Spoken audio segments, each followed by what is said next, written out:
தற்போது கிடைத்திருக்கும் அண்மை செய்தி, அரசியல் கட்சிகளின் பொதுக்கூட்டம் பிரச்சாரங்களுக்கான விரிவான வழிகாட்டு நெறிமுறைகளை வெளியிட்டது தமிழக அரசு. அரசியல் கட்சிகளின் பொதுக்கூட்டம் பிரச்சாரங்களுக்கான விரிவான வழிகாட்டு நெறிமுறைகளை வெளியிட்டது தமிழக அரசு.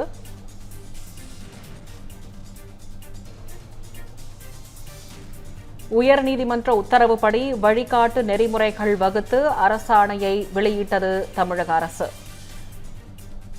இது தொடர்பான கூடுதல் விவரங்களை பதிவு செய்வதற்காக நமது தலைமை செய்தியாளர் விக்னேஷ் இணைப்பில் இருக்கிறார். வணக்கம் விக்னேஷ், விவரங்களை பதிவு செய்யுங்க. வணக்கம். கடந்த சில மாதங்களுக்கு முன்பாக கரூரில் தமிழக வெற்றிக் கழக தலைவர் விஜய் தலைமையில் நடைபெற்ற மக்கள் சந்திப்பு நிகழ்வில் கட்டுக்கடங்காத கூட்ட நெரிசல் ஏற்பட்டு மூச்சு திணறலால் 42 பேர் உயிரிழந்த சம்பவம் என்பது நாடு முழுவதும் மிகப்பெரிய அதிர்வலைகளை ஏற்படுத்தியிருந்தது.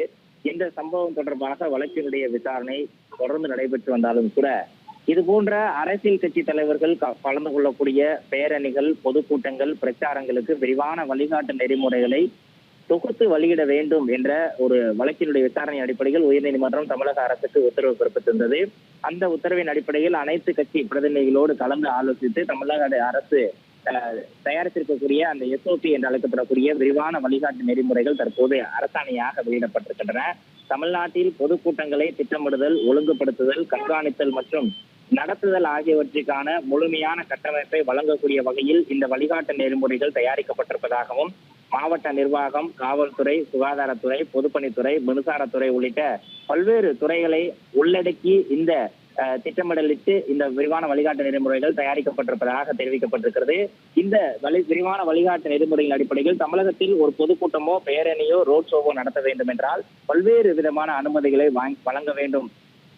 வாங்க வேண்டும் என்ற ஒரு கட்டாயம் இந்த அரசாணையின் மூலமாக தெரிய வந்திருக்கிறது. அதன் அடிப்படையில் அனுமதி வழங்கப்படுவதற்கு முன்பாகவும் அனுமதி வழங்கப்பட்டதற்கு பின்பாகவும் கூட பல்வேறு நெறிமுறைகளை பின்தொடர வேண்டும் என்ற ஒரு கருத்தும் இந்த அரசாணையில் குறிப்பிடப்பட்டிருக்கிறது. அதன் அடிப்படையில் தமிழ்நாட்டில் பொதுக்கூட்டங்கள், பேரணி, ஆர்ப்பாட்டங்கள் நடத்துவதன் மூலமாக அதனை கண்காணித்தல் மற்றும் நடத்துதலுக்கான அனுமதியும் அந்தந்த மாவட்ட நிர்வாகம் மற்றும் காவல்துறையிடமிருந்து பெற வேண்டும் என்ற ஒரு உத்தரவு இந்த அரசாணையின் மூலமாக வழங்கப்பட்டிருக்கிறது. மேலும் அனுமதி வழங்கப்பட்ட பிறகு நிகழ்ச்சி வெளிப்புற குழுக்களால் பாதிக்கப்படாமல் நடைபெறுவதற்கு ஏற்பாட்டாளர்களும் நிகழ்ச்சியை நடத்தக்கூடிய அந்த ஏற்பாட்டாளர்களும் பொறுப்பேற்க வேண்டும் என்ற ஒரு உத்தரவும் பிறப்பிக்கப்பட்டிருக்கிறது. நிகழ்ச்சி பொதுமக்களுக்கு இடையூறு அல்லாத வகையில் நடத்தப்படுவதை உறுதி செய்ய வேண்டும் எனவும், இந்த நிகழ்ச்சியின் மூலமாக போக்குவரத்து மற்றும் பொது ஒழுங்கை சீர்குலைக்கக்கூடிய வகையில் எந்த விதமான நடவடிக்கைகளும் மேற்கொள்ளக்கூடாது என்ற ஒரு அறிவுறுத்தலும் இந்த அரசாணையின் மூலமாக பிறப்பிக்கப்பட்டிருக்கிறது. பல்வேறு வகையான கூட்டங்களை பொறுத்து அதனை ஒழுங்குபடுத்தி வரையறுக்க வேண்டும் எனவும், நிகழ்வு நடைபெற இடத்தினுடைய கட்டமைப்பு, நிலைத்தன்மை, கூட்டத்திறன், நேரம் மற்றும் நிகழ்ச்சியை முன்கூட்டியே திட்டமிட்டு இந்த நிகழ்வில் எந்தெந்த தலைவர் கலந்து கொள்ள இருக்கிறார்கள்,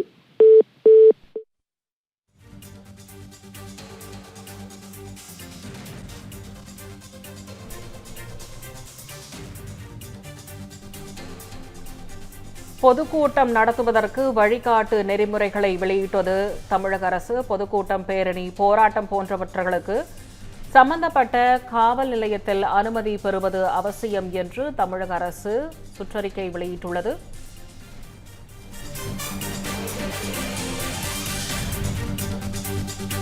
அரசியல் கட்சிகளின் பொதுக்கூட்டம் பிரச்சாரங்களுக்கான விரிவான வழிகாட்டு நெறிமுறைகளை வெளியிட்டுள்ளது தமிழக அரசு.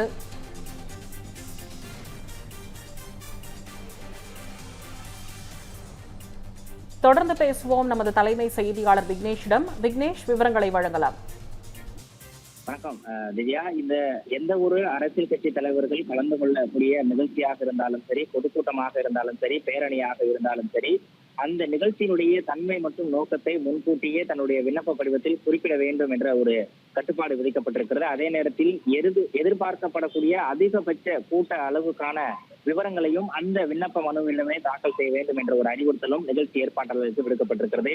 மேலும் கலந்து கொள்ள எதிர்பார்க்கக்கூடிய முக்கிய தலைவர்கள் அல்லது சிறப்பு விருந்தினர்களுடைய பெயர்கள், பேச்சாளர்களுடைய எண்ணிக்கை மற்றும் நிகழ்ச்சி நிரலினுடைய வரிசை, பங்கேற்பாளர்களை ஏற்றிச் செல்லக்கூடிய வரக்கூடிய வாகனங்களுடைய எண்ணிக்கை, அந்த வாகனங்கள் நிறுத்தப்படுவதற்கான பார்க்கிங் வசதிகளும் இந்த முன்கூட்டியே நிகழ்ச்சி ஏற்பாளர்கள் மூலமாக வழங்கப்பட வேண்டும் என்ற ஒரு உத்தரவு பிறப்பிக்கப்பட்டிருக்கிறது.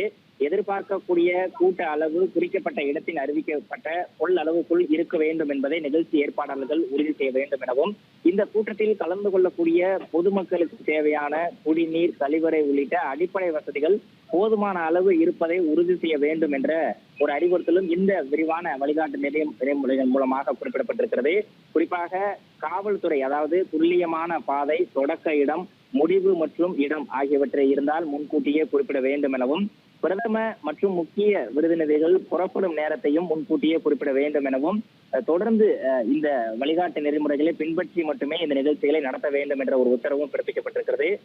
அந்த நிகழ்ச்சியில் கலந்து கொள்ளக்கூடிய பொதுமக்கள் மற்றும் அந்த நிகழ்ச்சியில் கலந்து கொள்ளக்கூடிய நபர்களுடைய பாதுகாப்பு என்பது முழுக்க முழுக்க நிகழ்ச்சி ஏற்பாட்டாளரை சார்ந்தது எனவும், அங்கு நடைபெறக்கூடிய நிகழ்ச்சி அனைத்துக்கும் பொதுமக்கள் கலந்து கொள்ளக்கூடிய பொதுமக்களுடைய பாதுகாப்பை உறுதி செய்ய வேண்டியது நிகழ்ச்சி ஏற்பாட்டாளர்களுடைய பொறுப்பும் கடமையும் ஆகும் என்ற ஒரு அறிவுறுத்தலும் இதில் பிறப்பிக்கப்பட்டிருக்கிறது.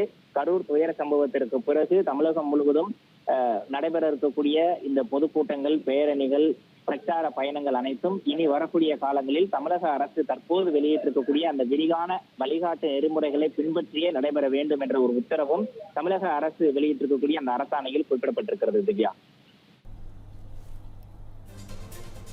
முழுமையான விவரங்களுக்கு நன்றி விக்னேஷ். திருநெல்வேலி மக்களே, நம்ம திருநெல்வேலியில உங்களுக்குன்னு ஒரு சொந்த வீடு கட்ட ஒரு பெஸ்ட் சான்ஸ் வந்திருக்கு. Yes, launching G Square Artistic Enclave Thachanallur. திருநெல்வேலியோட ஃபர்ஸ்ட் எவர் கேட்டட் கம்யூனிட்டி, அதுவும் அமிர்தா வித்யாலயம் பக்கத்திலேயே. நம்ம G Squareல மட்டும்தான் no middleman, so no extra charges. அதனாலேயே market price 30 lakhs per cent இருக்கும்போது G Square பிரைஸ் ஒரு சென்ட்டுக்கு வெறும் 6.9 lakhsல கொடுக்க முடியுது. திருநெல்வேலியில எங்க வேணா தேடி பாருங்க, இதை விட கம்மியான பிரைஸ்ல இவ்ளோ தரமான கம்யூனிட்டி கிடைக்க வாய்ப்பே இல்ல. சோ சான்ஸ் மிஸ் பண்ணாம இன்னைக்கே உங்க பிளாட்டை புக் பண்ணிருங்க. G Square Artistic Enclave.